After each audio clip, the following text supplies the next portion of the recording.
manusia di hidupnya pasti pernah merasakan satu titik masa gagal. Ya, aku juga sama ya, aku pernah merasain dulu di titik gagal.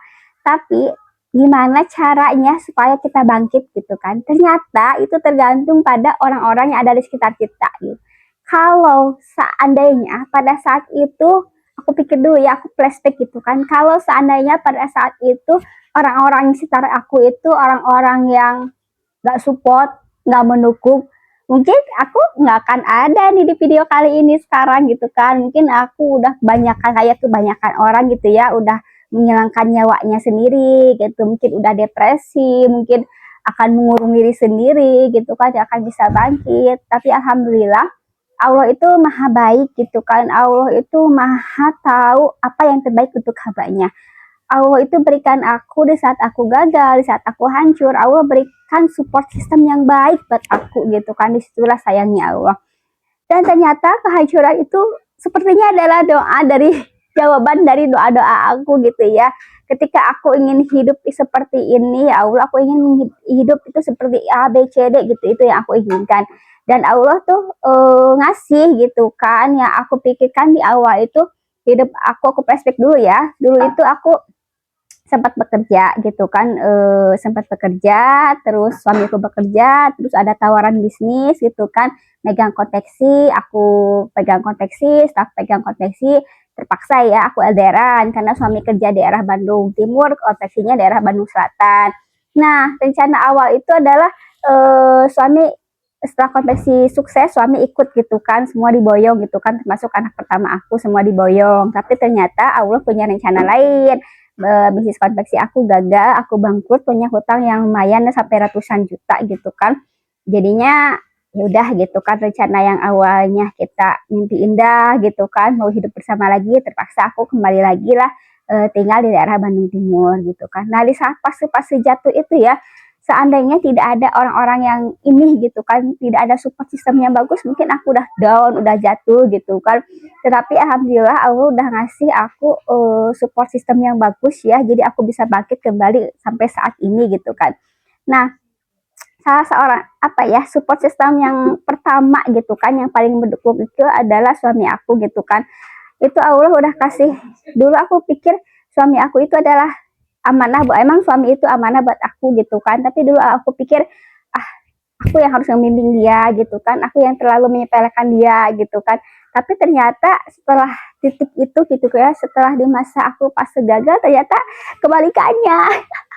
Ternyata kita dipasangkan itu adalah untuk saling melengkapi, untuk saling membimbing. Di saat aku jatuh, suami yang meraih aku, suami yang aku membimbing aku sampai sekarang aku apa ya, bisa tampil kayak gini. Dia yang support beli peralatan ini itu, ngasih buku ini itu gitu kan, itu yang ngasih semangat aku sampai saat ini gitu kan, sampai mental aku yang asalnya jadi down bisa alhamdulillah bisa kembali ceria lagi gitu kan. Terus yang kedua adalah support system di keluarga, di hidup aku yang kedua adalah tentunya orang tua aku gitu kan. Orang tua aku yang sangat support, apa ya, dulu aku pernah jadi kebanggaan mereka, terus aku di saat aku jatuh gitu kan, punya hutang, mereka apa ya, sempet ya rela kehilangan rumahnya gitu kan buat nutupin hutang aku, tapi karena rencana lain makanya rumahnya tidak jadi dikeluarkan gitu kan. Tetapi pada saat itu bagus, support system terbagus itu adalah orang tua aku gitu kan, menurut aku gitu. Saat aku jatuh, mereka merangkul aku gitu kan, mereka tidak menyalahkan aku akan kesalahan aku, akan kegagalan aku. Terus untuk pilihan aku ingin berkarirnya di bidang ini sekarang, mereka juga masih support walaupun misalnya belum ada hasilnya gitu kan. Terus juga apa ya, secara support material juga, terus mental gitu kan, tentang ibadah gitu kan. Mungkin ini semua udah apa ya, udah jadi takdir Allah gitu kan. Kalau misalnya Allah tidak mengizinkan, ini semua tidak akan terjadi gitu. Tapi Allah mengizinkan ini terjadi, pasti ada hikmah di balik ini semua gitu. Terus support system yang ketiga ya, yang Allah maha baik yang kasih ke aku gitu, adalah mertua aku gitu kan. Aku tinggal di Bandung Timur itu masih di rumah mertua gitu kan. Nah, ketika aku pindah ke Bandung Selatan itu rencana ya kalau aku sukses semuanya mau dibawa yang termasuk mertua. Tetapi karena yaitu karena kegagalan itu, yang menurut aku ngajak pulang lagi gitu, hayu pulang lagi gitu kan. Udahlah di sini juga ada rumah siapa, ini nanti juga untuk siapa, pastinya juga untuk teteh, untuk yang lain-lain, untuk anak-anak gitu kan. Ya di situ yang oh ya Allah, Allah maha baik udah ngasih support system ke aku gitu kan, yang baik gitu kan. Kalau tidak ada orang-orang ini mungkin aku tidak akan bisa berdiri sampai saat ini gitu kan. Nah itu menurut aku juga sama, support secara mental, support secara materi juga ya, apalagi kehidupan kita emang sama bareng-bareng tinggal gitu kan, jadi memang banyak terkuras gitu kan buat kebutuhan keluarga itu gitu kan, karena memang dulu kita juga secara keuangan akunya nggak perhitungan gitu kan, jadi lebih pasak-pasak daripada kebutuhan yang normal, daripada pemasukan yang normal gitu kan, jadi gitu kan lumayan gitu. Terus support system yang keempat gitu kan yang Allah kasih ke aku tuh adalah adik-adik aku gitu ya, baik adik kandung aku, adik angkat atau adik ipar aku gitu kan, mereka juga sama merangkul meraih aku gitu kan, tidak menyalahkan tentang apa yang sudah terjadi, ya sudah terjadi, itu takdir Allah gitu kan. Sekarang itu gimana caranya kita sama-sama bangkit gitu kan, kita sama-sama merintis lagi dari awal gitu, itu yang membuat aku tuh ya Allah, mungkin di balik kehancuran ini gitu kan, di balik kegagalan ini Allah itu pengen menunjukkan ke aku tuh banyak loh orang yang sayang sama kamu gitu kan, banyak orang yang support sama kamu gitu kan. Kalau misalnya kamu berhasil gitu kan, itu kan orang-orang ini tuh nggak akan kelihatan jasanya gitu kan. Yang pasti kelihatan tuh cuma buruknya gitu. Tapi karena aku dikasih kehancuran, aku dikasih kegagalan, Allah perlihatkan gitu kan wajah-wajah orang-orang yang baik yang ada di sekitar aku gitu. Nah itu yang buat aku alhamdulillah gitu kan. Terus dulu sempat ya aku teh, kenapa aku sekarang berpikir kayak gitu ya, alhamdulillah Allah kasih support system ke aku yang begitu banyak, begitu baik gitu kan. Itu ada di titik saat aku baca berita gitu kan. Pada saat baca berita, aku udah pindah ya, udah satu rumah lagi sama suami gitu kan. Di saat itu walaupun aku udah satu rumah sama suami kan, tetap ya mental itu nggak langsung pulih gitu kan, nggak langsung bisa ceria lagi gitu kan, masih ada daun-daunnya gitu kan, masih ada rasa minder, masih ada rasa malu, masih ada rasa takut tidak dihargai, masih ada rasa-rasa yang negatif thinking lah ya, rasa-rasa cemas gitu kan, rasa takut gitu kan, merasa jadi beban, itu ada, masih ada perasaan itu pada saat pertama kali pindah lagi ke rumah yang lama gitu kan. Tapi waktu itu aku baca ada satu kasus gitu kan di tahun 2025 itu di Bandung Selatan, kalau nggak salah ya di Bandung Selatan gitu ya. Itu ada ibu seorang ibu menghilangkan nyawa kedua anaknya yang masih balita sama yang masih TK apa kelas 1 SD. Setelah menghilangkan nyawa kedua anaknya, si ibu itu bunuh diri gitu kan. Itu karena apa? Karena dia itu depresi karena suaminya terlilit sama pinjol, kalau nggak salah itu kasusnya gitu. Dan dia juga bikin surat wasiat gitu kan, mau menitipkan ke orang tuanya, nggak enak, takut jadi beban. Nah itu pada saat itu jadi titik balik apa ya? Jadi titik balik aku gitu ya. Ya Allah, ketika mungkin hutang itu nggak sebesar hutang aku gitu ya, tapi ketika Allah tidak kasih support system yang baik, Allah tidak memberikan apa ya orang-orang yang sayang, tidak membukakan pintu-pintu keberkahannya gitu kan, mungkin aku juga akan sama kayak gitu. Tapi maha baiknya Allah itu adalah Allah ngasih tunjuk ke aku gitu kan, ngasih orang-orang yang sayang ke aku, orang-orang yang bantu mental aku balik lagi gitu kan. Nah gitu di aku ya, itu cerita aku gitu. Jadi kalau misalnya kalian nih gitu kan yang sama kayak aku, merasa gagal, merasa jadi beban gitu kan, merasa jadi nggak ada gunanya gitu kan, apalagi kalau misalnya udah pernah punya bisnis ternyata bisnisnya hancur gitu kan, ternyata bisnisnya gagal gitu kan, udah don't worry gitu kan, serahkannya semua kepada Allah dan coba buka mata gitu kan. Banyak orang yang sekeliling kita itu sayang sama kita gitu kan. Dan poin pentingnya lagi adalah kadang seudon itu muncul dari diri sendiri loh gitu kan. Itu yang sering ya awal-awal aku yang bikin depresi itu pikiran sendiri gitu kan.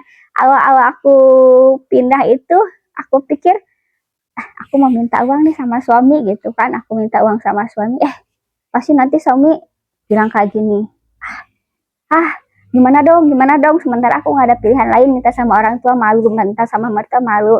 Akhirnya itu jadi pikiran berkecamuk, dan itu mungkin setan gitu kan yang bikin aku tuh jadi suudon sama suami. Tapi setelah aku coba ke suami minta uang, coba dijelasin dulu untuk ini, uangnya kemarin habis untuk apa, ya udah suami ngasih gitu aja, ngalir gitu kan. Nah di situ oh iya ya, jadi yang bikin beban berat pikiran itu bukan bukan realita yang ada, tapi rasa was-was gitu kan yang ada dalam hati gitu kan. Itu kasus pertama gitu kan. Terus kasus yang kedua itu adalah ketika aku seuzon sama apa ya, sama orang tua aku juga gitu kan. Aku juga sama kasusnya gitu kan, karena nggak punya uang atau ini gitu kan, aku ngerasa nggak enak gitu ya kalau misalnya ke rumah orang tua disangkanya minta uang atau ini itu gitu kan, karena kalau ke sana pasti dikasih uang, pasti dikasih bekal atau apa gitu kan, aku tuh nggak enak digituin gitu kan, karena dulu ngerasa orang mampu gitu kan, masa orang mampu dikasih gitu kan, dulu ngerasa kayak gitu sama sama mertua juga gitu. Ngerasa gengsi gitu kan pas dikasih gitu kan, apa sih pikiran orang kalau aku dikasih gitu kan, aku udah dewasa, udah bisa menghasilkan gitu kan, malu dong dikasih gitu. Nah pikiran-pikiran itu yang apa ya, yang ya yang bikin gak enak itu diri sendiri gitu kan. Tapi ketika aku terbuka gitu kan, ya udah ya Allah, alhamdulillah engkau masih berikan rezeki aku lewat orang tua aku, engkau masih berikan rezeki aku lewat mertua aku. Nah di sana yang pikiran yang gengsi, pikiran yang gak enak itu coba aku rubah. Setelah aku rubah, alhamdulillah perasaan aku menjadi lebih nyaman gitu kan. Sekarang kalau misalnya nerima uang dari mertua atau misalnya dari orang tua udah nggak gengsi lagi. Tapi aku tanamkan dalam pikiran, ya Allah, aku terima alhamdulillah rezeki ini hari ini dari lewat orang tua aku, lewat mertua aku gitu kan.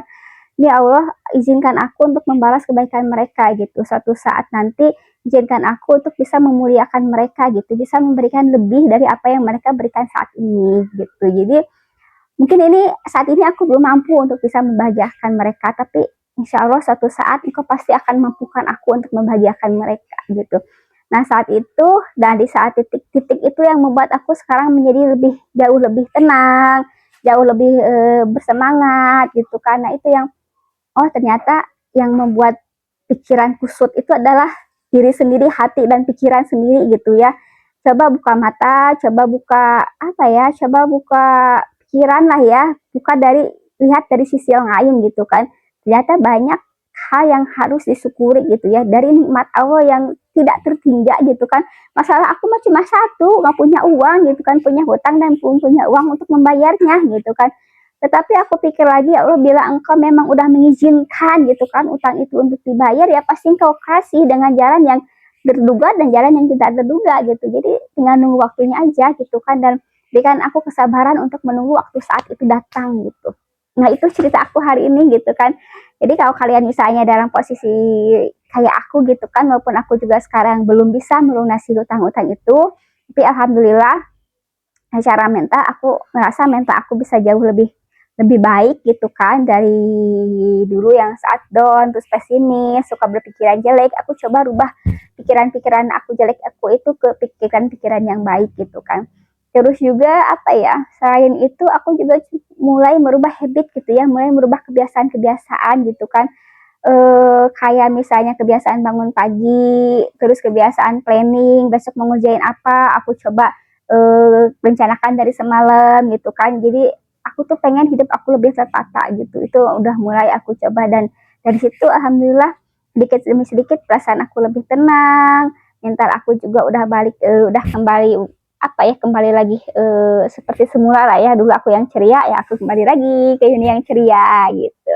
Kalian yang pernah merasakan posisi yang sama, yuk bangkit, insya Allah pasti ada jalan keluarnya. Terima kasih yang udah nonton.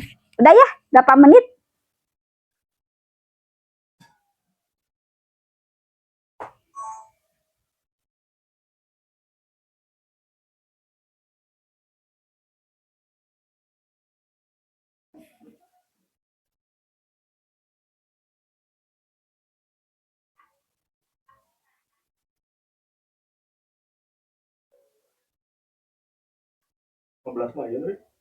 Ya, udah. Ah. yang pasti